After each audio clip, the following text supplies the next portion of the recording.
Welcome to the Belonging Place, where we talk about the importance of building connection, community, and belonging. And we're so excited to talk about all those things. And I have an awesome guest here today. My name is Kylee Shields, and this is Nichole Harrop. Nichole. Welcome. Thank you. Okay, so the first question I ask most of my guests is if you remember our meet cute. Yeah, Do you remember how we met? I do. Okay. And then we haven't been able to I connect know. as much I since. know. So it was great to hear from you again. Yeah, we met at the Silicon Slopes after the summit party that I kind of got, I don't even know, roped into, but in the best of ways. And I remember it was right in the entrance of the the Kilns lobby. And I don't know if it was Matt Holman who specifically introduced us. I remember him Yeah. being around, but So he's he married to was my like, cousin. okay, And he's like, you need to love know him. Kylee. So that is where we Yeah, met so and took a picture together. yeah, totally. So here's the thing about that. While I had been doing a lot of different networking things with Silicon Slopes and LinkedIn, I came to that event on my own, Okay. which is not new to me because I'm single and have been, but it's a little bit weird to not really know anybody to go to a networking event. And I knew we have mutual friends. I knew John Moore. I knew my cousin husband. I knew a few people, but you were just so nice. You were the first Thank you. person I met, and you were just so kind. And I was like, her. Thank you. She's a That's so keeper. sweet. Yeah. I've heard that from a few people saying, I kind of came by myself. Several people said, even from the day event, because the Silicon Slopes is a huge event and it can be really overwhelming. And honestly, several people had said, I didn't enjoy the actual day event of Silicon Slopes because it just felt like if you weren't in the right groove, you weren't meeting the right people, and you kind of felt like the third or eighth wheel, depending on what conversation was happening. But they came to that event and kind of felt that connection or ways to find people that they could have those connections and conversations with and feel like, okay, this is where I got value out of this and this is where I needed to be. And one of the reasons why I asked you where we met is because I wanted to talk about this event. Because speaking of belonging places and building connection, one of the things that I loved about it is they had gosh, I gotta be 12 or 14 people that were on the stage that sort of had other people there that knew them, right? So there's friend of my friend of my friend in the audience, right? So some of these movers and shakers, I'm thinking Mitch was up there. Who are some of the other people that were up there? Do you remember? John was one John of Moore them. was up there. Elisa Garn, Paul Shin. Oh yeah, Paul Shin, Tacos Together. Okay, so there were people that you knew, that I knew, and that it seemed like everybody kind of knew. So they got on the stage and they kind of introduced themselves and talked, and already you were like, oh, we all know each other, right? Yeah. I don't necessarily know you, but you know this person who they know each other. Yeah. And I felt like that was the rest of the night. There was a guy, I don't remember his name, if you find this podcast and you want to, and he was handing out a book that he wrote, and Okay. he pulled me over to a corner and we started talking, and it was just a really, really good conversation about my favorite topic, which is resilience and building resilience. Anyway, it was really cool to have a lot of small or short, deep conversations, instead of the normal surface level, right? Everybody was just whoosh. I don't know how you felt about that, but I thought that, like you said, I felt like it was, well, there were a lot of connections, right? You actually had, we were just talking earlier about a connection you made there, right? Yeah, and it's interesting, before even going into that one, when you talk about belonging, when the discussion was happening around that event and how I got looped in, because this was big creators, Darren McKee was one of them, and he has over 100,000 connections on LinkedIn. And when they were talking about me being involved, at first I thought I was being in there as kind of more of a supporter. Right. Part of it is for more representation. They obviously didn't want to have a bunch of white men on stage either, so it was And I want to say helpful. thank you. Shout out to that. Yes. So it was thoughtful that they were like, okay, how do we get more involved? And I have been working on, showing up and creating a personal brand on LinkedIn. But gosh, talk about not feeling like I belong, when I was hey, I have 5,000 friends on, LinkedIn. And I definitely felt like, should I even be here when I was up on stage? And I leaned into that of, I'm here for a reason. I love so many of these people up on stage. It doesn't matter how many people, are connected with them. I've created these friendships with them regardless of that number. And that's what I want to create is showing up and connecting with people regardless of how many people are, engaging with my stuff. But And we're going to come back to this, Mhm. but I feel like representation really matters. And so when Yes. you're on the stage and there was maybe two other women, maybe There's one other. one other. Yeah, Okay. with So Lisa. as a woman who Mhm. comes in and has been kind of trying to get into the Utah LinkedIn scene, Mhm. had done some stuff with Tacos Together with Paul Shin and had Yeah. done some other things. It really mattered that you were up there and the Mhm. other woman was up Mhm. there, even if we don't even know you, right? Because Right. also I looked around the room and oh my gosh, Nichole, Yeah. there was like one woman for like 25 men. I Mhm. was like, Mhm. where are the women? Yes. And it was noticeable. And Mhm. I just want to shout out to everybody who made it a point. Your 5,000 is 5,000 more than some other people have, right? Like, Mhm. and you matter that you're up on that stage with everybody else, your value. But for those of us who are out there to see that Yeah. and to be like, okay, at least there's a few of them up there. My Yes. hope is that like next time we do that, there's more, Mhm. right? More women Absolutely. up there and more women in the room. Mhm. And yeah, and we can talk a little bit more because you're a champion of that. But you did have an interesting experience at Yes. that event, right? That Mhm. kind of has shaped some of your Yeah. current life. Yeah. So when I was at that event, and I'm always looking for ways to help support people and to lift others up. That really is kind of like my life purpose is how do I make a bigger impact? When I leave this life, gosh, I hope that people remember how I made them feel and lifted them up and was a big cheerleader for them. So I had gotten introduced to a gentleman who was looking to kind of transition into coaching. He was kind of in a transitionary phase of his life where he was like selling his home and they were thinking of relocating and he was wanting to go into coaching and was really timid. And I was like, I've been there. Like, how can I help you? Right. Even with podcasting and anything that I've done that I can say, how can I help you do this faster, better, easier, Yeah. give you some of the support that I maybe didn't Flow feel wind like in I your had. Yeah. sails. Yeah, absolutely. So I was giving him some initial advice, and honestly, I had almost lost my voice. I don't know what it is. There's got to be some condition of talking in public spaces Oh, I believe it. where I lose my voice. Yeah. It doesn't Even even if you're matter. not Yeah, yelling, right? no. I think Mm-mm. it's like all the perfume, all the like smells, and I'm convinced. Yeah. It's something, but I'm like, I feel like I'm not yelling, but I was like losing my voice. And I just tried to keep talking and giving some advice and was like, let's take this to, a Zoom conversation or something. But we started chatting and as I do, I try to follow up and check in. How are you doing? Give a little bit of a pep talk because I know that would have been helpful for me back then. I put myself back in those shoes back then and giving some advice and a little bit of cheerleading. And so, all of that to say, he started heading in that direction of setting up his own coaching business and what that was going to look like. And it was that, so that was in what, September of 2023. Okay. And then in January, I guess it was December, so only a few months later, I said like I was looking to find a day job. I needed some work. And I put a post out on LinkedIn, which again felt very vulnerable Yeah. because right, we're just supposed to be No. we've made it already. So We're like in our yeah. yes. I can relate to this. So as much as I love that piece of it of hey, like these are the things I'm doing, here are things that are going really well, I also really lean into like the vulnerable side of things that aren't going well.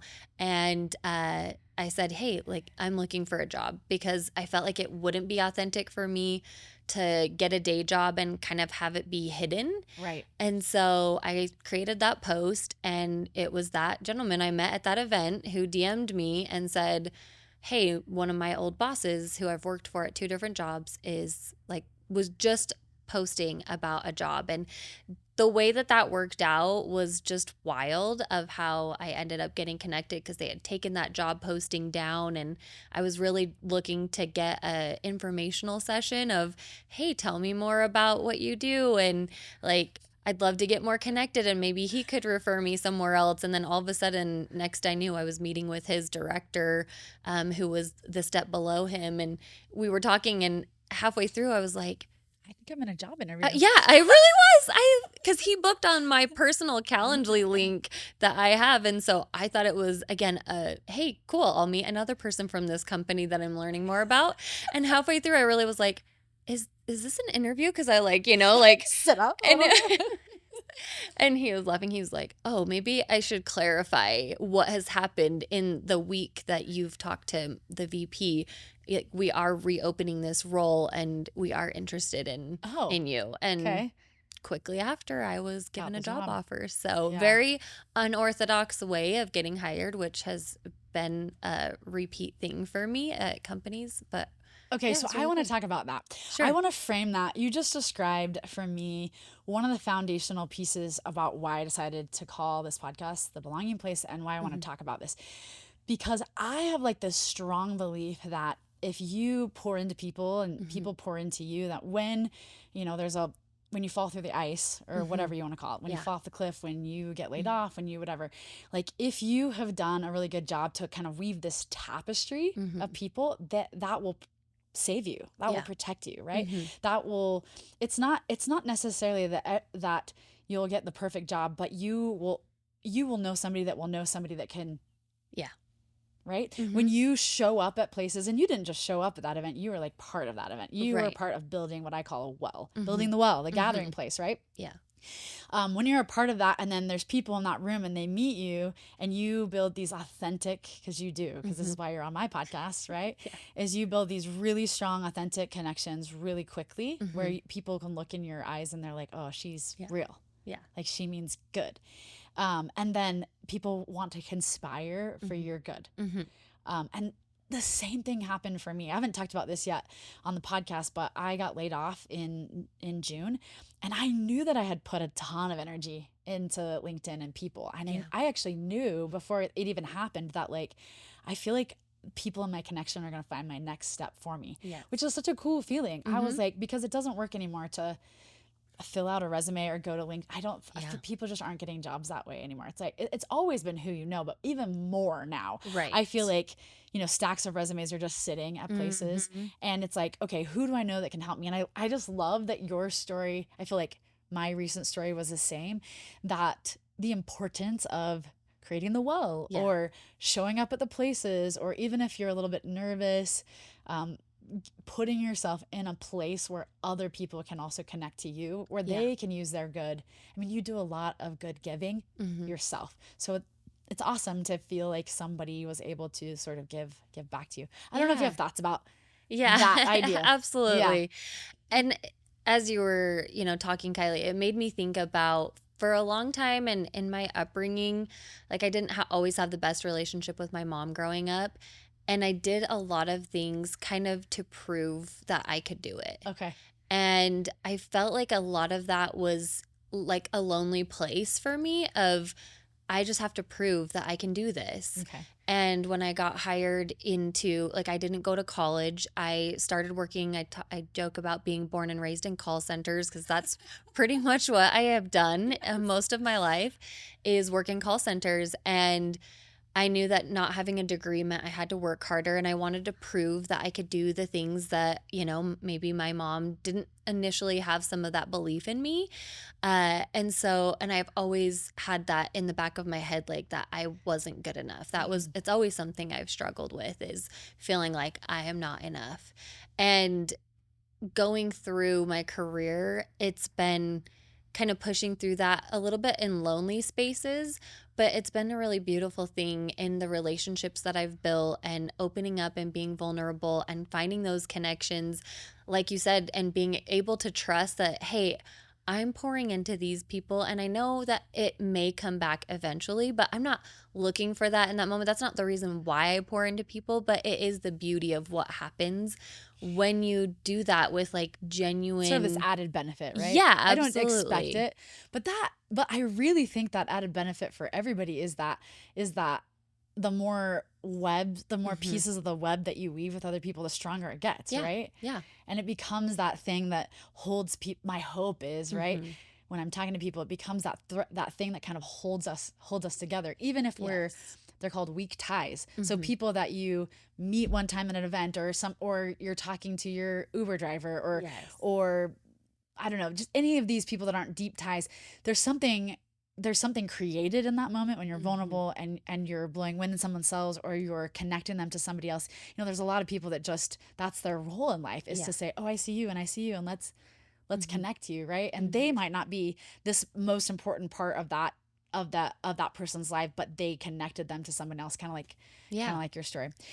So here's the thing. One Hmm. one of the exciting and reasons why I wanted you to come on here is because I feel like you have done something pretty remarkable, especially hearing about your background a Yeah. little bit. Uh-huh. And you can talk more about that if you want, but I kind of want to jump in. We're going to do a little bit more about your background later, but I Sure. wanted to jump into one of the things that I would love you to learn more about you, and for you to tell us on the podcast. But um, one of the things that I came across knowing you is Hmm. that you were coaching, have set up a coaching system, and you have a podcast to help women, Hmm.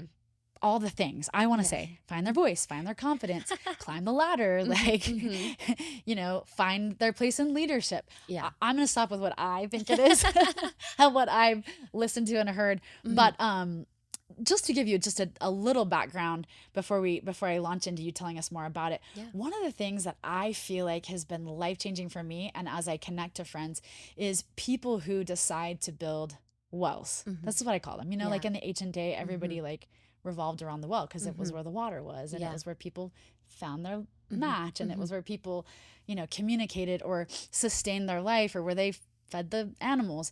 And so um I feel like you've done this, Nichole. Hmm. You have built a gathering place, particularly for women.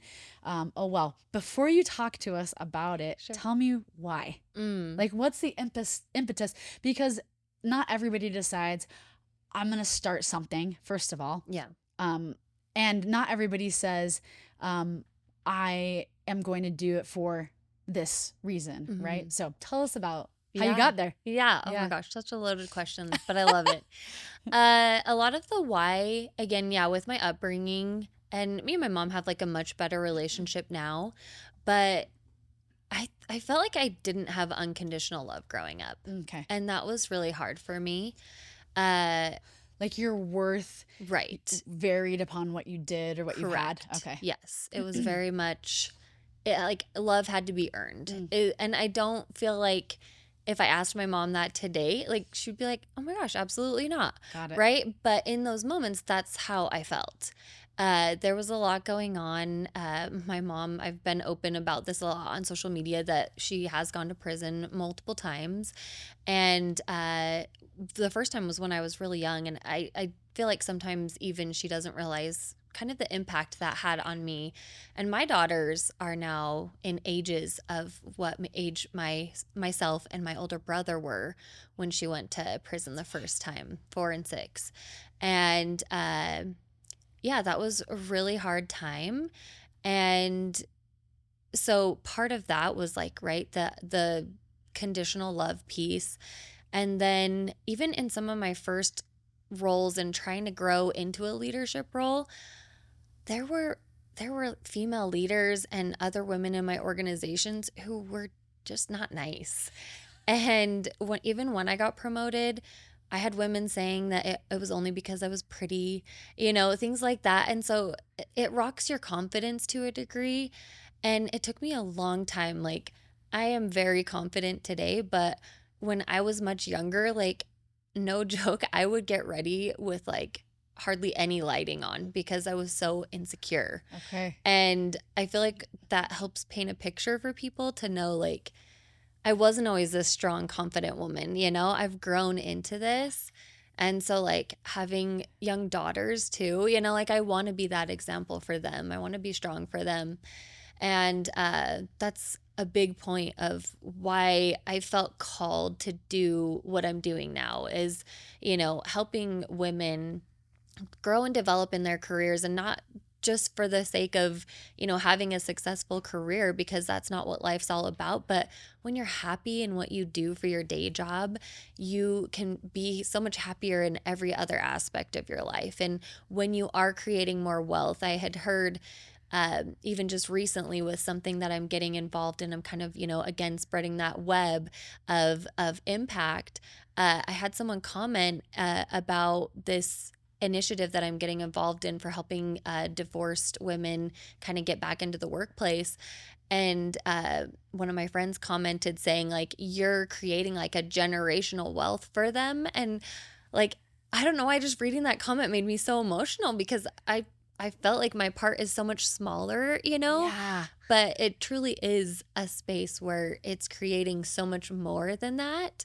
And so sometimes I feel like I think so small and don't give myself enough credit of truly what I know and believe that I'm helping to do is to help women realize they have so much more potential. And I needed some belief in me, and had that in some of my like male leaders too, and some of my allies, and starting to lean into that, and how I can help more women see that in themselves too is like what I feel most successful in. I want to dig into that a little bit. Yeah. Before we do that, one of the things that gets me so excited about this, and when I met you and I heard that you were doing this, I was like, yes, is that you don't know what you don't know. Mm-hmm. And I also worked in an industry, I'm in the mental health industry, and for the majority of my career, everybody above me was a man, and Mm-hmm. mostly white men. Yeah. Um, and mostly great men. I'm not Mm-hmm. even saying that they were Absolutely. like not great men. But the process for me was rough, Mm-hmm. like trying to figure out how to ask for what I, not just what I needed, but what like I was worth. Yeah. And I'm mostly talking about money when I'm talking about that. Mm-hmm. I felt like my male counterparts like knew if there's money Yeah. on the table, ask for it. Right. I didn't But even how know that. I didn't even know that where the table phrase was, yeah. or where the The table money was on a was. table somewhere. I was like, what does that even mean? I remember the first time one of my male therapists that I was talking to about this is like, yeah, Kylee, like Mm-hmm. the worst they can say is no, because that was not the worst that I thought. Yeah. Because as a female, You I think you're was going to like, lose your job. I'm going to lose my job. Mm-hmm. They're going to think I'm greedy. They're Yes. going to think that like they're all the things that I mean, Mm-hmm. I now know that are a lot of women think. Um, and it just took a couple people to Yeah. say like if they don't value you, then is that the right place to work at? And you have Yes. enough value to work somewhere else. And someone, you know, especially in the field that I was in, which seemed like everybody was like, this is a calling or this is a service that you should do, right? I Yeah. wasn't working in Silicon Slopes or somewhere Mm. where they were making big money, even there though, right? Like, and so for me to be able to, in my leadership roles, to be able to look at and coach every, like both males and females, Mm-hmm. but specifically coach the women underneath me about what it looks like and what it feels like to ask for a raise, or when you're given an opportunity, Yeah. how to ask for more than what's the minimum, Mm-hmm. or even like even ask for a raise, period, right? Yeah. I'm specifically talking about money because it's one of the easier things to talk about. But another area that I wish I had another female or somebody to coach me was I have severe ADHD, and I feel really grateful for some of my bosses who helped me through that. But for me to be able to help people Mm-hmm. underneath me with some different mental health issues, because it's a little bit more open now, but even in the Yeah. workplace I think people are afraid, right, to Mm-hmm. talk about those things. They're afraid to be seen as less than, or that Yes. they won't be able to pull their weight, or that if they ask for time or extra things that they'll be seen as weak or whatever. So to be able Yeah. to sit from a place of understanding that and give that back. Anyway, enough about me and No, my not at all. my experience in the workplace. But I want to you kind of give us a little bit about a little background about why you got there. And now Yeah. talk to me about what you decided to put together and Mm-hmm. how you decided to reach out to women Yeah. and kind of that process. Because I've always said to people, it's super hard to build the train. Once you Mm-hmm. build the train, people want to jump on the train, Yeah. right? But to start something And so I'm interested in that. I'm less Yeah. interested in where you are right now, though Sure. you are awesome. Oh, I'm we've got a long way to go. I'm really interested in how you started Mhm. and if you where you think you are now as far as goals that you had when you started. Yeah. Yeah.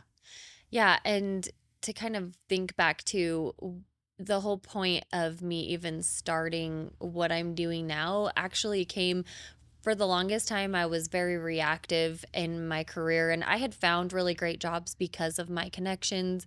I essentially got hired sight unseen for one of my roles because I just came so highly recommended from this, this guy's partner. And so That's nice. it was, yeah, I was like, I showed up at their house and met his co founder wife, and she was like, "You're great. Let's do this," And it was not as like intense of a role. So it may be a little bit easier, but, I still own that like I came very highly recommended. And so it was at that role that the company, as they were trying to grow, the CEO asked me, if you could have any job, Nichole, what would you be doing here? And I thought about that for a minute, and no one had ever asked me that of like, what would I want to do? I have always been filling needs of other people. Oh, I And love that question. it's just like that's how I've been. Like when my mom went to prison and I was supporting, I have triplet younger sisters and two brothers, and like I've always been a supporter. And Don't ask for more. yeah, How yeah, dare you? exactly, right? Don't ask for the stars and the Yes. moon. Just settle with, It's just fill where you can be, especially yeah. again as a woman. Like I just filled needs for the longest time. And when he asked me that, and I opened up my mind of like, what would I really want to do? I said, I actually would love to coach women and like actually enjoying their career. And he kind of looked at me. We're in this tiny little like dressing room. Honestly, it was like this makeshift. It was a leather goods company that sold like wallets and bags and whatnot. And so his office was like a makeshift old dressing room from the previous business. And he looked at me funny, and I recognized because I was the only woman that worked there at the Yeah. time. Yeah. So he was like, "Wait, what? Like, tell me more?"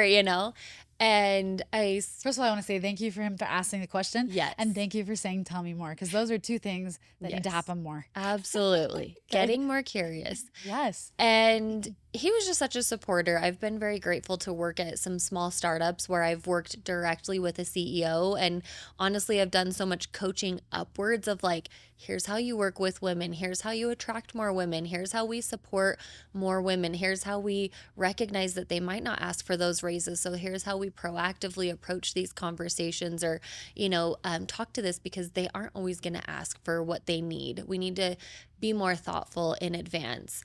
And Here's how we retain them, yeah, right? and it's so new and foreign for people to think like, oh, I could coach my boss. Like, okay, like that's Coaching up. scary. Yeah. Yeah, People don't usually think of it as, yeah. it's interesting, but I feel like it's such a benefit once you build that relationship with that leader. But anyway, so we were talking about that, and he was like, "Okay, well, I guess if we do grow and what this could become, that could be an option for you, right?" I wore several hats of that organization, so maybe that could work out at some point. The company didn't grow as fast as he was hoping, and my life headed in some different directions, and I ended up quitting that company. But it was such a You had pivotal planted a moment. seed in Yeah. your brain and heart, and you were like, Yes. I was I like, love this so much. I was on a drive home because I was working downtown and driving back home. It's about a 20-minute drive.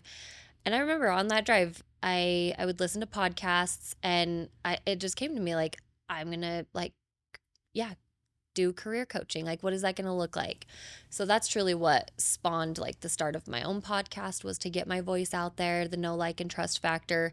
And then what I created my content around, I kind of outlined it of what are all the things I wish I would have had, because when I tried to get into a leadership role for the first time, I got turned down so many times. Like, talk about building resilience. Just my favorite. It was hard. But it all worked out, right? It's like I ended up getting promoted at the right time with like the most amazing boss who I'm still really great friends with today. And, he gave me that opportunity, and I just went back to what do I wish I would have had? and how can I outline that into my content? So I do group cohorts, and I love learning from other people, having other people teach other people as well. Oh, And instead of like the one-on-one, I had done that in some coaching aspects, and it was not where I was thinking that I was in best alignment. So I like the coaching and keeping those groups small so that everyone has time to share their voice, and it's not a fight for like who's going to be the loudest. right. So those cohorts remain pretty small. But and then I talked with a mentor of mine who I met from one of my other jobs, and was kind of going through it and saying, hey, he's very well versed in the HR space and very well respected. And so I was asking his advice on, hey, what do you think about like the outline of this content? And he was the one who actually said, this is all soft skill development stuff. I love it. And I was like, totally. And then I was like, it really is soft skill development. I hadn't connected those dots myself. So it's just really cool to have different friends and mentors of mine who I can bounce these ideas off of and have them help pour back into me and help me continue to recognize, okay, yeah, that is what it is. It's soft skill development to really help people build that foundation for growth. So my aim is for people who haven't yet been promoted into a people leadership role. But what I'm finding, I've had people join who've been in people leadership roles for 15 years, and they seem to be getting just as much, if not more, Yeah. than what my people who are aspiring leaders are getting out of it, because they see it in a different lens of, oh, I'm in this role. How am I aligning with the content for myself? How am I working to grow? And how am I working to help my other people below me? How do I help them like lift up? Because most people, when I've talked to them, they're like, I just worked hard and I got promoted. They have a hard time connecting those dots themselves of, Yes. oh, I did do a lot of, gaining buy-in. I worked really hard on internal networking, or I worked like I did recognize what things to say yes to and what to say no to, and how to build that relationship to be able to not say be a yes person to everything, and be okay with that without again being worried about my job being at risk or being called lazy or something like that. And so And it's been and I really just want to cool. say, and even if you did happen to just land the role Yeah. because you did, Mhm. like the responsibility and awareness to look around and be like, and now I've created a space Yes. for other people Mhm. to follow, right? Mhm. Mhm. And to be able to give back to those who are seeking in a way that doesn't feel threatening, or like I'm gonna lose Yeah. my job if I coach people below me to ask for what Yes. they need, right? That there's Mhm. enough. Yes. There's enough money, Mhm. there's enough jobs, Yes. there's enough value, right? Mhm. If you help somebody so much that they take your job, then go find a better job, Right. right? Is sort Mhm. of what I hope people can feel, rather than Yes. I need to stay where I'm at and there's a scarcity mindset. Mhm. To sort of giving back to people. One of the one of the things that happened at my most recent job that I found, and I think a lot of women can relate to this, and I want to Yeah. ask you, like right here live, what Sure. you would say to women, kind of a coaching opportunity. Let's do it. So there was a situation that came up at my job where the executive director position Mhm. was open. And there were multiple people who were going to apply for the position. I was one of the people. And I remember my default thinking was, I'll just do it for the experience. Mhm. And Yeah. I got myself, Nichole, and I thought, why? Why did I just say, well, I'll just interview for the experience? Why wasn't my default like, I have every right. I've worked as Mhm. hard. I'd been there for 7 years. Yeah. I had, at that point, had been a therapist for like 15 years. I had worked at multiple places. I had started a business. So I had already done a nonprofit for 11 plus years. Yeah. It wasn't like I didn't have management. I had been a manager for 2 years. Mhm. I like, there was going to be a high growth curve in some of the areas, but it wasn't like I was coming in with just like a wish and a prayer, right? Yeah. There was a lot that I had. And I Mhm. remember stopping and I remember thinking, I'm not going to do it for the experience. I'm going to throw my hat in. I'm going to go all in Yeah. because I can, because Mhm. I'm capable, because I'm worthy, Yes. because I have the experience. And let other people make that decision. Other people can come in. And I didn't end up getting the position. It was a really great opportunity for me. But I'm curious about that mindset.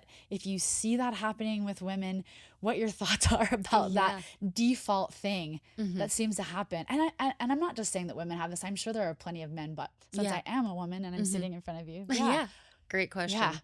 So, very normal response. I think we all have like that protection of because we want something so badly that we're like, okay, I'm going to go for it, but I'm going to act like I don't really care if I get it because that's going to be an easier way to let myself down if I don't get it. got it. So, I've coached many of my friends in the same realm and myself of saying something like that. I'm just going to try. I'm going to go for the effort or get the experience, see what the interview process is like, whatever that is.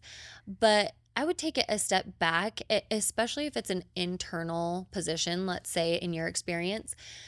If you're not sure, the question is because oftentimes we're applying for roles that we're actually not quite sure what that person does in a day to day, especially in our virtual working places now. You probably don't even see your boss working in a day to day. You might see their calendar and things that they have, where they're actively like doing stuff. But what do they do when they're not in those meetings?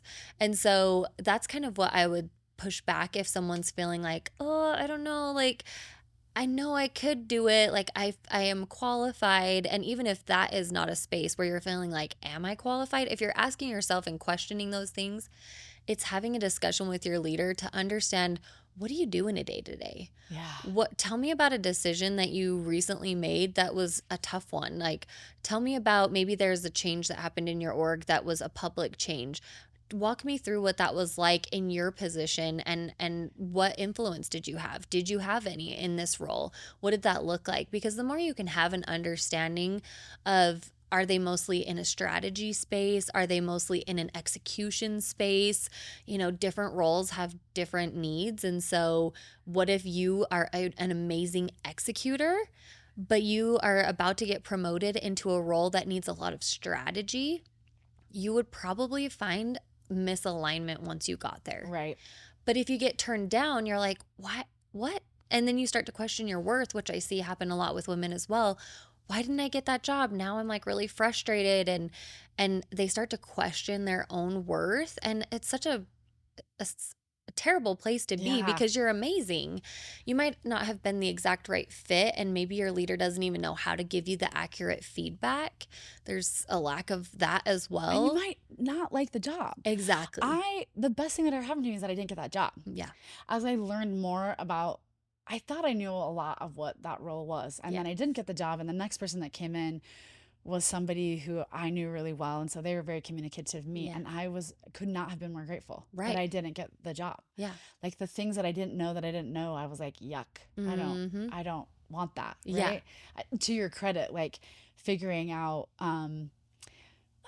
I often call it like finding the right seat on the bus, right? And it Yes. isn't always the top seat on the bus that is where you Mhm. can add the most value or where you can, where you can create generative energy or where you can give back. And I found that the place that I already had was actually the best place for me to look Mhm. around and say like, okay, how can I do more? How can I add more value or how can I give back more rather than being in a Yes. position where all of that would have been gone because Yes. all my energy would have gone into all the other stuff that an executive director does, right? Yes. So, adding on to that, it is if I could give any advice to someone in this space, it is asking those questions in advance. Because, yeah, if you had gotten promoted, you would have been miserable, but you would have been like, I need to see this through. Again, as Yeah. women, I see men and their LinkedIn is like, I was 3 months here, I was 5 months there, and they can hop very quickly if they feel like it's not a right fit. I do not see the same pattern in women because we feel like, oh, as a woman, because I got here to this level, I have to prove myself. I'm going to try. I have a friend in a very similar situation, and she's been there for a couple of years now, and she just doesn't like the work that she's doing, but she is determined to figure out how to make a way that she will eventually like this job. And I keep telling her to stop doing that. But, Yeah. Find your value somewhere yes, else, right? yes. And so for me, again, in the corporate world, we think of growth and we think of the ladder. Yes. And I'm trying to remove that completely. And I talk about expanded growth because there's so much of what you can do where you're at. And guess what? If you hit a ceiling in terms of pay, or, you feel like you're not enjoying the work because you feel like you've done all the things that you could do there and there aren't opportunities to expand, that's when you need to be networking, if not sooner. I always am an advocate for sooner the better. But it's in those spaces where when you have the realization of what really brings me joy at work, what brings me joy in the things that I'm doing at my job, how can I do more of that? And if I'm not getting more of that in this next level, and I would ask, how much of your role is doing things like this? Like if you could give me a ballpark percentage. And if they're saying maybe 20, maybe 15%, but in your current role, you're doing 60% of that, that right there would be a red flag for me that that's not the right role. And that is why I haven't pursued higher leadership roles for my organizations either when I have been working full time. I don't want to be focusing on metrics and strategizing like higher level. No, like I want to be in the trenches, like having the conversations, building relationships with people, solving those problems. And that just changes when you get to those higher levels. And that's just not where I find joy. Yeah, I also want to add, the last job that I had did such a good job of not just planting me and like investing in me, but giving me the space. If I was fulfilling my job description, then I could color outside of the lines wherever I wanted to. Nice. And with my ADHD, I had a lot of energy Yeah. and I had a lot of desire to add value in lots of other areas, and they let me. And I didn't necessarily get paid any more for that. And I didn't necessarily care about that because it made the job that I had signed up for Yes. more fulfilling. Does that make sense? Mm-hmm. I guess I want to shout out to people like to not be afraid to give people space. Yeah. Toyota kind of calls this like anybody on the line can stop the line. Mm-hmm. You know what I mean? On the car line, Yes. anybody can say there's a problem. It doesn't have to be the top person or whatever. Yes. Anybody can add value or say, maybe what have we thought about doing it this way, or have we done it this way? And when you give people a chance, again, they do need to do their job, right? But when you give people a chance to like expand, the things that they grow for themselves is remarkable. The value they add to the company, and for the most part, the generative give and take means they usually stay longer, right? Because they feel, at least I can speak from my experience, they feel like they're growing and learning, even if they're in the same position for multiple years, because you've added value in these other spaces, right? Eventually, like if like you said, if you've added your value and you've grown yourself as far as you can go, then maybe it's time to think like, let's move to another space or another seat on the bus, because it's not always leaving the job. It's maybe leaving the position, right? I guess I want to shout out to bosses, like see that in the people around you, like allow them, breathe into them, be a yes person. One of the things that a lot of my supervisees said that they loved when they would leave and go to college and they would come back and talk and say like, you always said yes. Hey Kylie, can we do this? Yeah, let's try that. Hey, what about if we do it this way? Yeah, let's try that. Just like get curious, like you said earlier, and allow people to sort of, and sometimes they make mistakes and sometimes it doesn't go well, but more than not, people find, and I couldn't believe how many times I gave people more responsibility, meant, and they liked it more and stayed longer, which is counterproductive to what most people think. If you give people more, you have to pay them more, right? Yeah, and I love how you flipped that of being the yes person as the leader of like, let's try it out. Let's see how that goes, because that's empowering to give someone else the leeway to say, "Hey, I'm going to try this." And if it doesn't work, you did it. And it's not like you might know all along this will probably fail. But I'm curious to see how they approach it and how they handle that failure, because that'll show me a lot about what their growth potential is. Would I want them as a leader on my team in that case? Or are they going to, crumble and just feel terrible and keep reminiscing on how bad that experience was? Or are they going to learn from it and again build up that resilience and figure out, okay, I know we tried it this time, let's take a different route. And I think that's so unique as a leader. What I would say that I really don't like in those situations where I've seen that people get these additional responsibilities is that almost gets written into their job Oh, yeah. description. There's a double-edged And sword then, to yeah, that. and then at the end of the year, all of a sudden you're held accountable for all these things. And if everything's not going absolutely amazing, then you don't actually get a raise or something like that. They almost use that against you. So yeah, shout out I to think the companies and the bosses that are letting people have some freedom. And that goes to like side hustles. I feel like that in my day job, they are very like they understand that my personal brand and growing and getting more women involved in events and showing up in different spaces, that's important for the day job that I work at. We are very big champions of women. And so I feel like if they weren't cool with that, like that would be very contradictory. And I wouldn't like my job. I worked at a place where they weren't excited that I was doing, coaching on the side. And it definitely didn't end the difference well. between that like scarcity mentality, like if you're doing something else, we have Yeah. less of you. Yes. I also had this experience. I haven't really talked about this much on the podcast. I'm excited to. Yeah. So one of the things that Telos did really well early on in the industry, in the mental health industry, is they started to realize that they were putting all this energy into their therapists and paying for them to get all these different licenses and certificates, and then they would leave when they were at the best part of their career because they could make more money doing private practice. And this was years ago, before everyone now wants to do private practice. Yeah. They started to be like, well, what if we tip that, and what if we just, if you have done your job for whatever time, Yeah. a year or 2 years, and you're doing a really good job, not only do we say you can do a private practice on the side, but we will encourage you. We will let you do it in your office. So Oh, there's no cool. overhead. There's no, right? Like, Hmm. and what they found, and what I found, because I was one of those recipients of that, is that because we worked at a residential treatment center where we were working with resistant clients all the time, Hmm. those of us who had private practices who were working with clients that were excited to do therapy, Yeah. it was like an oasis. It was so freeing to use Hmm. your skills. A little bit would go such a long way, that they found that the retention Oh, greatly I bet. increased. That the therapist, because they could make this money on the side, but they could keep Hmm. their benefits, and they could Hmm. keep their coworkers. And it was at the time such an industry disruptor, Yeah. because people were like signing like non-disclosures. They were making therapists just be like, you can only do the work with us Hmm. because it'll burn you out, right? There Yeah. was this feeling of scarcity. The reality is, once you have the skill, you have the skill. Hmm.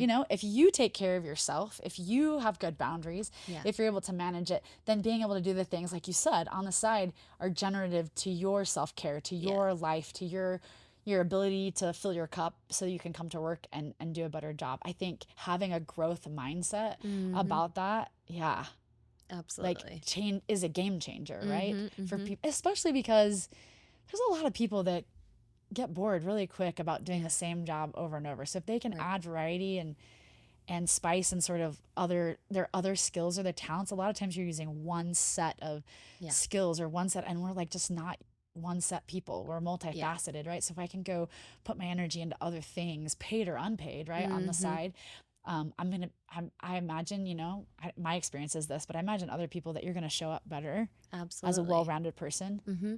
and not Yeah. maybe as burned out as if you're just like, I'm doing the same thing every Right. day, right? Yeah. Absolutely. So, okay, so I want to go back a little bit. You shared a little bit about your mom. Hmm. You've shared a little bit about your family. Hmm. Um, I'm wondering, along your journey, Nichole, if there were any like particular pain points or opportunities that somebody seeing you, validating you, creating a belonging place, creating a safe place, building connection really shifted Hmm. things for you. I know Yeah. that's a big, broad question, but No, I love it. When you say that, it definitely reminds me of like the first boss who gave me that promotion. After so many times getting turned down, and honestly, my interview with him was so bad. I was so nervous, and I had gotten to a point where I was like, forget about it. Like, I'm just never going to get promoted.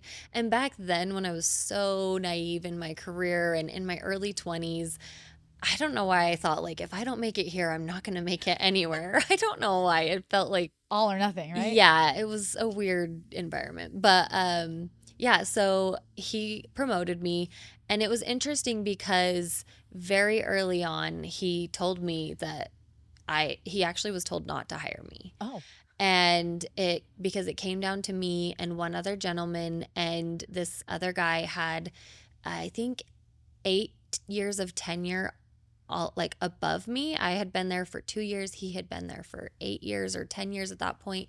wow. And he was told to choose this other guy. And he just knew that I had been putting in the work. I had been nurturing the relationships with his team members and with him to show I really want this. I'm going to prove to you. He had given me some feedback previously. I had followed through on what he told me that he wanted me to do. And then he ended up promoting me against, the wishes of some very highly influential people. And at that stage, he's like, I recognize I essentially got blacklisted at that Okay. point. And that was because of me. So then I felt really bad. I was like, oh crap. Like I was riding this high of getting promoted. I was so excited. And then he's like, and so I was told I shouldn't hire you. And he wasn't telling me to take that wind out of my sails. He specifically said, I am telling you this because I know that it is going to give you the motivation and like the fire that you need. And it was weird because we didn't know each other that well, but like that is the kind of stuff that motivated me back in those early days, right? Yeah. And my upbringing where I was like, tell me I can't and I will show you. I absolutely can. And I will Yeah. do it by myself. I am very prideful and sometimes to a not great degree.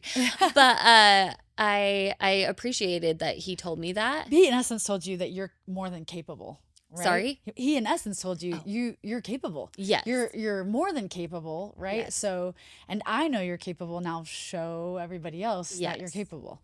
So yeah, he said exactly that, and he was like, I will give you what you need to help you be successful. Ah, Like I will help to prove them wrong because I know I'm making the right decision, and they just don't see that yet. They are not even involved. They didn't even know who I really was. So that was really helpful and created such a interesting safe space for me, like right from the beginning. And I just leaned into that, working with him and being in a space where I went from that individual contributor to now a team leader was my role. And I had no idea like what I was actually doing.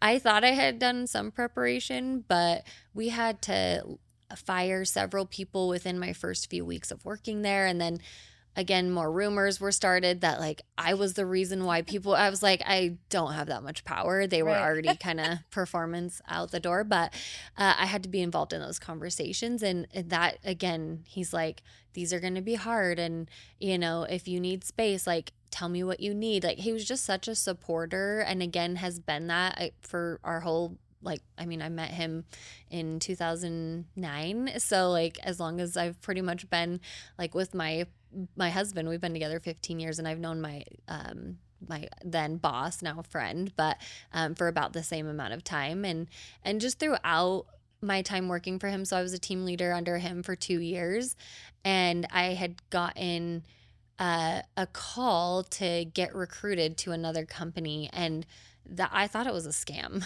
That this guy was calling me, and he was like, "Hey, I heard you're doing some great things," and I'm like, "Who is like what?" Sorry Because about me. that has not been the case internally. Like do you know how big of a struggle it was to get promoted to where I am now? And he was like, "I heard you're doing really great things. I want to interview you for this startup that's coming to town." And I was like, "What the heck is a startup?" I didn't even know. Okay, I was I so love this naive. so much. And I instantly like go to my boss's office. His name's Jeremy. And I was like, I just got the weirdest call. He said he's a recruiter. He wants me to come interview for this startup. And like, what should I do? Should I tell him yes? Like I told him I'd call him back. Like, is this real life? And he was my biggest I supporter love of this. I was saying, yeah. hoping. Ah, He we was love you, like, Jeremy. yeah, he's like, if you'd be crazy not to at least try. And he was kind of like, and if you get the job, will you bring me along? Not knowing much about it, I did go interview. I ended up getting that job, and I was able later down the road to be able to bring him, and we worked alongside at the same Oh, great. level for a couple years on top of that. But yeah, he just did such a great job always of creating that safe space for me to show up and ask the dumb questions of how do I do this again? I know we've gone through this.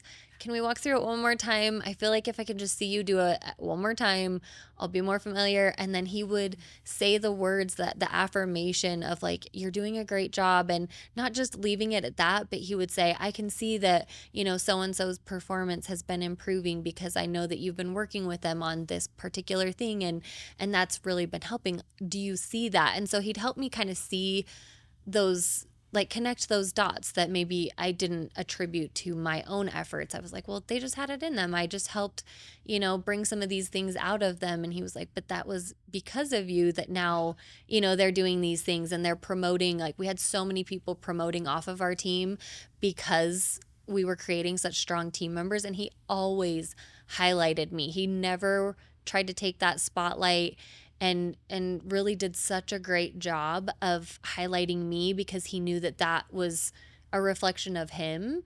And he was like, I don't care if I don't get another promotion at this job. Like, the fact that you are doing so well and that you're moving on to doing other things, like, I'm just so proud of you. Which I love. We had this saying in my last job that was like basically ultimate potential. Everybody try to reach their ultimate potential. And if that's outside of the company, we're going to blow wind in your sails. And if it's here, great, right? Yeah. But there's not this scarcity or this like lobster effect where we have to pull people down, but it's just like blow wind.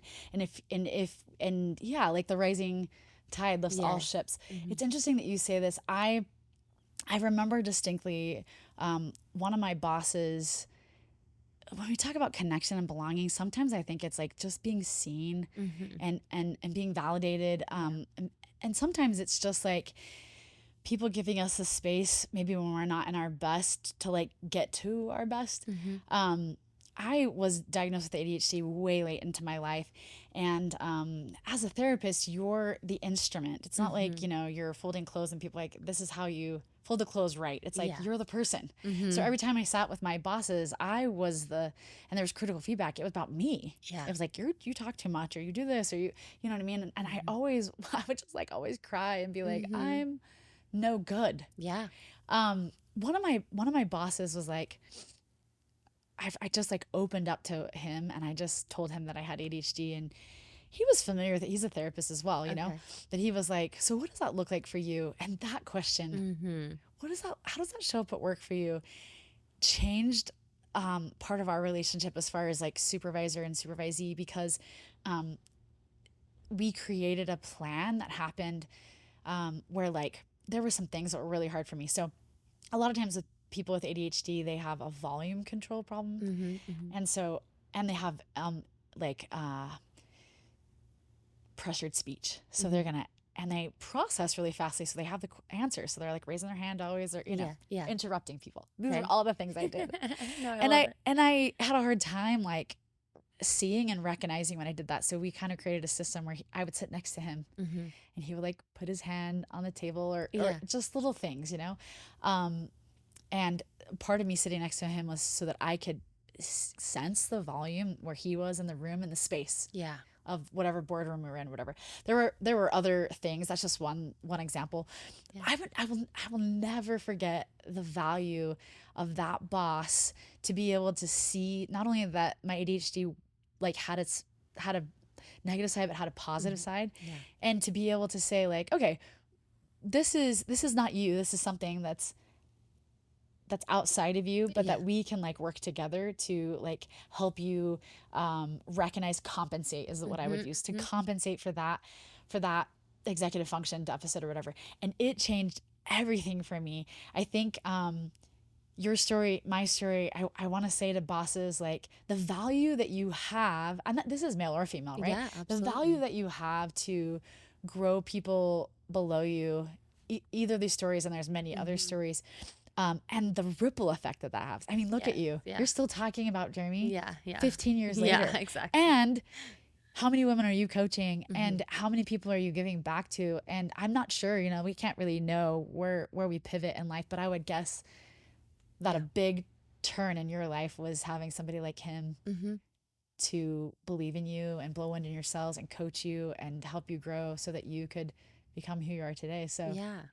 Yeah. And I love you sharing that story. It warmed my heart just hearing, like, I feel like at times leaders, we feel like we have to make these grandiose gestures, and people even trying to change the world, it's we have to go do these big things, and oftentimes it really is those small things. And I try to train myself to do that, and to be an example of just doing nice things, and things that people don't notice. I'll like pick up stuff at grocery stores and like reorganize their shelves to a degree, but like I just hope that, someone who sees that is like, oh, that was really nice. And that, like, what could I do? It's that pay it forward without like any acknowledgement kind of thing. But bosses have such a big impact, positive or yeah, negative, oh, yeah. on people who report to them. And so if you can talk to your people and work to build that psychological safety, that foundation. And sometimes it can feel really overwhelming when you're the doer boss of, let's execute. How are you doing? And it's like the status report. And if you are feeling like you're just checking boxes in those one-on-ones, like, do something completely different. Like, go on a walk with your direct report. Like, do something else. Do, like, I don't know, something crazy, like a painting session or something. Like, just like, hey, we're both gonna like doodle during this, and like, let's just draw something, or like Or even just getting. get curious, right? Like Yes. ask questions. Yes. People, I have found, I don't know if you've also found this, Hmm. people want to talk about themselves and their lives, Right. but but they but most people know that other people on the other side are not good listeners. Hmm. I'm not going to open if I don't feel safe. Yes. I'm not going to open if I don't feel valued. Yeah. I'm not going to open if I feel that that's going to impact somehow our relationship. But if I feel those things and you Hmm. invite me, you're going to learn a lot about me Hmm. in a short amount of time. And learning those things cannot help but help you feel more connected. And when we feel more connected, Yeah. we can do better all around, right? We can do better as a leader, but they can do better, produce more, better. It's like generative. Yeah. And I think, again, when leaders haven't built this, it is a scary place. I've had leaders say, well, I'm scared if I ask them how they're doing and they like dump on No, me. that's Like, fair. what am I supposed to do with that? Yeah. And simply saying, thank you for sharing that with me. I don't have all the answers, but like, what do you need from me? How can I help? Like, put it back on them. You're not, sometimes we think we need to come up with all the answers. And sometimes it is simply listening, understanding, hey, like, is there anything work wise that I can help make your workload lighter this week? Following up with them, like those small steps help people start to open up a little bit more, because they're probably not going to tell you everything. And, maybe you're not at a space where you're ready to receive that, but starting to build those things, and also leading with some of the vulnerability too, Yeah. of where you're feeling overwhelmed or where you've fallen short in the past, of saying, hey, I had a boss who did such a great job of saying, I know we're going to make mistakes, and that's okay. We will work through it. Like, I want you to come to me when you're not sure, or you've tried something and you're hitting a dead end. I want you to come to me, or I just want this to be 1% better, this launch of this program, and every time it's going to get at least 1% better. We're always going to be learning. And he always celebrated the learning. Like, oh, that really sucked, because he had a launch where he turned off his emails for a whole year for this particular group. And so the next time he launched his program, it was just like coming in hot. Hey, do you want to buy my stuff? And he was like, that was terrible, but now I have reminders and now I'm learning. There's nothing you can do of thinking in the past of like, wow, I could have done this in this shame spiral. It's like, okay, now we know we have other reminders. I'm going to check on this so often. That kind of a space really creates more of that safety at work versus other spaces that are creating that scarcity, or, you're going to be considered for losing your job if you're not doing all of these things, and having this facade of perfection. Yeah. One of the things that I knew I wanted to do when I got my leadership position that I had at my last job was create a space where, because I had been on the receiving end so long in my career of the critical feedback coming one way, Yeah, yeah. I really wanted to create a space where the critical feedback wasn't coming one way, but where there was, as scary as it was, a couple of times a year, and everybody knew that it was coming, right? Eventually, they knew. where I where the one-on-one meeting wasn't about numbers or anything, but it was about like, okay, Mm-hmm. so let's talk about how you feel about how I am as a leader, or let's give me feedback on how I can do better, or what. Mm-hmm. I think the first time you do that, people are scared to death to give you that Yeah. feedback, right? Yes. But then if you're vulnerable and you're willing to listen and learn, and you create that space, the next time, oh my gosh, people were like, well, actually, Mm-hmm. this can go better. Yeah. And they're never fun. I Mm-hmm. don't think it's ever fun to solicit, Mm-hmm. but if you don't solicit as a leader, like, when are you going to get it? Like, Mm-hmm. very rarely, like you talked about coaching up Mm-hmm. sometimes, but very, very rarely are people going to say, here's how I need you to help me. Yes. But if you give them a space, if you Mm-hmm. solicit a space, they will often say, yeah, here's how you can help me. Mm-hmm. And I found as a leader, that was one of the best ways, kind of coming back to the theme of what we're talking about, to build connection Mm-hmm. and to build like a belonging place, was that they knew that a couple times a year in that job, they were going to get a chance. Yeah. So they were going to have an opportunity. Sometimes they had notes. I always kept notes. The other thing that I did is I worked on the feedback. Good. Yeah, I was gonna Like, say directly, taking right? action. Yep. I didn't, I tried really hard not to be in defense mode. I tried really Mm-hmm. hard not to say, look, this is why, or make any Yeah. excuses, just listen. Some of the things I had to throw out, they were just, like you Yeah. always do. But a lot of Absolutely. the things I was like, okay, how can I do that better? Mm-hmm. What can I do to change? The hope, some of that back and forth is, it's easy to ask somebody to do something even if you're not doing it. Mm-hmm. So some of the hope was, if you ask me to make that change and I make that change, it'll be generative back. Yeah. You're also going to do that better. If Mm-hmm. maybe you're already good at that. But I found that, again, I think it always, to me, comes back to, do I feel safe? Mm-hmm. If I feel safe, then I can grow. Mm-hmm. If I don't feel safe, then we have a problem all around, Yeah. right? I can probably still do my job, but I'm not going to grow, and I'm not going to stay there probably Mm-hmm. very long. Or if I am going to stay there, I might become part of the problem. I might then collude or Yeah. triangulate, because I don't feel like I can take my suggestions or my concerns anywhere else. So it's going to bleed out into everybody else, right? So I Yeah. don't know. Yeah. Yeah. I mean, it's something to think about too. I always say, because I'm very, I will give feedback upwards, and then there's also like the vulnerability piece of kind of opening up and being an open book to a degree. And it's interesting because I say it's like baby steps. I don't say it to a leader to just go in and hope that you're going to get everything, or to go in and turn it into like a therapy session for yourself, where you're Right. like, hey, like my weekend was really rough because of X, Y, and Z. And they're like, wait, what am Yeah. I supposed to be doing? And you're like, oh, I was trying to create connection, and it fell apart. But part of that feedback of giving that upwards is, it is interesting to give a little piece of feedback and see how your leader takes it. Because that could be, can I start to create a safe space where they're going to take that and really, appreciate it? Or, if it's not actionable, that's okay too. But if they can share why.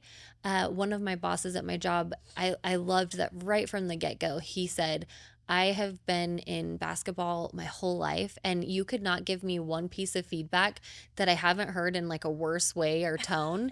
And so like it really created a space Safe where space. I Yeah. could maybe even not do it very nicely, even though, that would obviously be my goal. But if I gave him feedback and it wasn't in the perfect, wrapped gift of that like delivery, he was still appreciative of that and would like thank you for that. I've had other bosses again with very great approaches of saying, thank you for saying that. You could have easily chosen to never tell me this. And, that could have been a space where you just like dealt with the frustration. But I appreciate you telling me and trusting that I will take action on this, that I want to get better. It's not easy to hear, but I do want to work on this. So it's like, it's those baby steps too of can I give my leader a little bit of feedback and see how, if they get super defensive right away and start kind of brushing you off or something, that's when it's maybe I'm not on that right bus, like you're Right. mentioning. Maybe that company isn't right for me, or let's figure out, hey, when I gave you that feedback, I felt like, my intention wasn't to make you feel threatened. I really do want to help this organization become a better organization.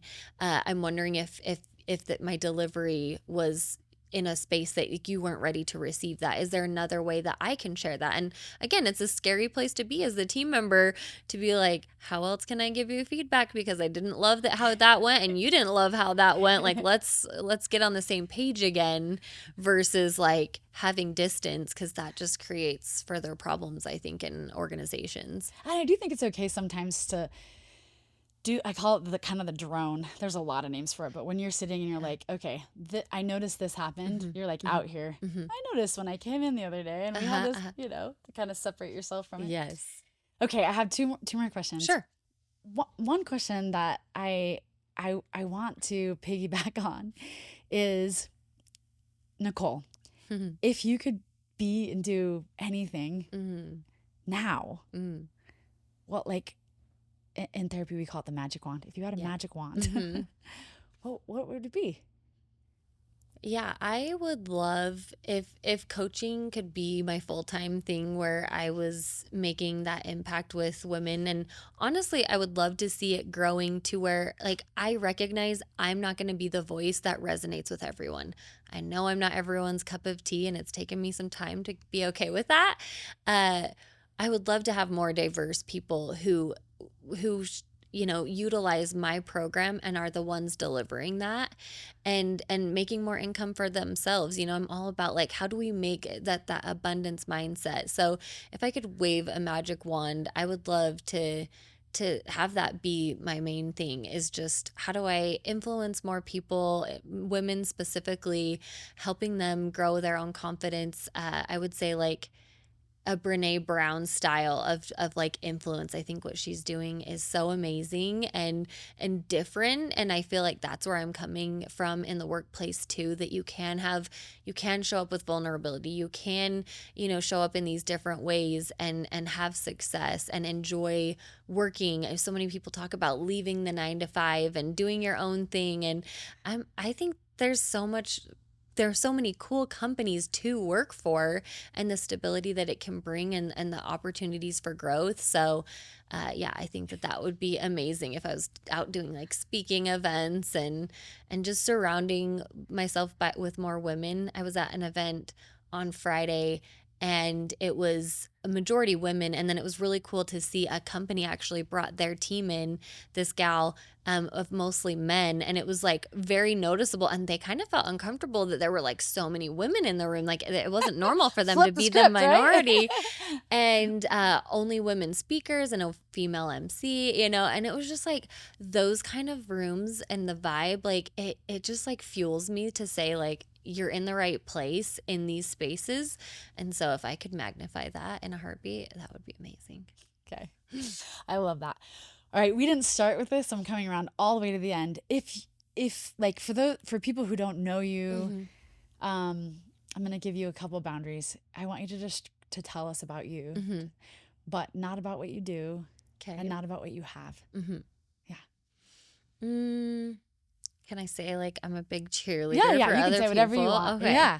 I won't say like the things that I do of or like, I guess, who I am, like, as a mother or whatnot. But yeah, I would say my biggest thing is, yeah, like, just cheering people on. I play soccer a couple nights a week, and I feel like my husband is like mortified whenever he's sitting on the sidelines, because I just yell the whole time of like hyping people up. One of my girlfriends scored her first goal of the season, and I was like screaming from the sidelines because I was so proud of her. Like, I feel like, again, so much of that is what I haven't always had. I have tried to be for other people. So I am just such a loud cheerleader, supporting people in their dreams. I think whatever that is, I'm here to cheer you on. Um I feel like a compliment I've received is like that I have a light about me, that people feel drawn to me, and I love that. Yes. And I don't take that lightly. I feel leaning in, no pun intended. Um, but I feel very grateful for that I am a warm presence, and sometimes I get feedback that like, oh, you're really intimidating, but I feel like because of what I've built and what I share online, and who I am, and I get feedback that people feel the genuine authenticity of what I share online, and I'm like, thank you. Like, it is so validating to hear. So, yeah, just showing up with authenticity of genuine connection is what makes me so happy. And why you're here, because I literally have Absolutely. felt that, and I was like, okay, I want her to come on. Mhm. She has a slide about her. You generate like a space of belonging. You also generate a space of like connection. Mhm. There's like this excitement to like be and do whatever you're doing. Mhm. I mean, this is why I've kept tabs with you Yeah. over the almost year now, I Yeah. guess. So on that note, before we end, I want people to be able to find you. So Sure. tell us a little bit about how they can find your coaching Mhm. and your podcast. And yeah. Yeah. Yeah. The podcast is called Future Female Leaders. Don't let the title fool you. It is for everyone, but obviously a more focus on women. My goal is really to create more female leaders in the workplace. And by doing that content, I know that is helping women out there. And then I would say the easiest place to get a hold of me is probably just on LinkedIn. So searching me on LinkedIn, and I post about my coaching and the cohorts that are coming up often. So that's probably the best spot. And we will put all of your information in our like liner notes and things like that. But Awesome. all right, well, thank you so much. Yes, Thanks this for was so coming and fun. sharing. And I'm hoping that our guests really got a lot of good information, but mostly I'm hoping that the women, Hmm. I was very looking forward to you coming on here to empower women to um, really know their worth Hmm. and to give them some tips and tools. And I think you've done that. And so I appreciate Thank you, you. Nichole. Yeah, thanks, Kylie. All right.